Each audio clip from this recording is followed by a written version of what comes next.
అసలు ఈ సెక్యులరిజం అంటే ఏమిటి?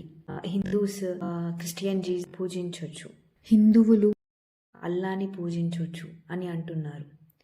మరి వారెందుకు మన దేవుళ్ళని పూజించరు?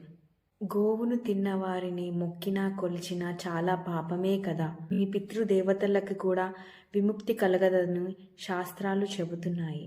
సెక్యులర్ అని నువ్వు బాయి బాయి ఏకే అని అంటున్నావు, వాళ్ళు సాయి సాయి మాలిక్ ఏకే అని అంటున్నారు. ఇది నువ్వు నీ ధర్మానికి ఎంతవరకు మేలు చేస్తున్నావో ఆలోచించు.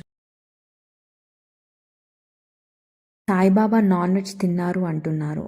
సో ఇస్లాంలో నాన్ వెజ్ అంటే ఏం తినొచ్చో మీరు ఆలోచించవచ్చు.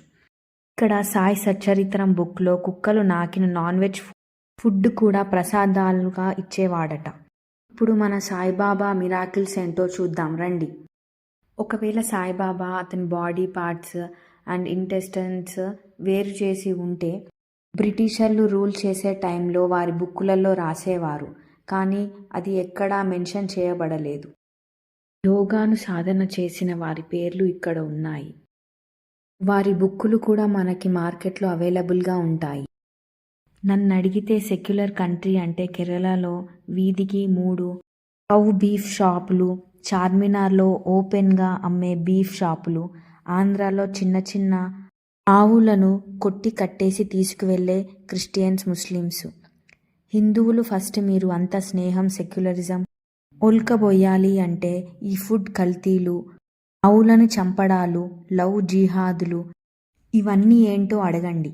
ఏ ఒక్క నిజమైన గురువైనా హిందువులంతా సెక్యులర్గా ఉండాలి అని ఎవరు అన్నారో నాకు వాళ్ళ పేర్లు చెప్పండి.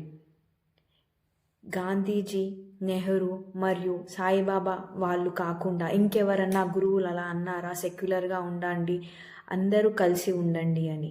ఉన్నా పర్వాలేదు, మీరు మీ స్నేహ బంధంలో ఉండవచ్చు, కానీ మన దేవుళ్ళ జోలికి, సనాతన ధర్మం జోలికి వచ్చిన వారిని అస్సలు వదిలిపెట్టకూడదు. ఎలాగైతే పోపు వేసేటప్పుడు నీళ్లున్న దాన్ని వేసినచో మంటలు ఎగిసి పడతాయో, అలా నీ సనాతన ధర్మంలో ఎవరన్నా వేలు పెట్టినా పిచ్చి వేషాలు వేసినా ఊరుకోకూడదు.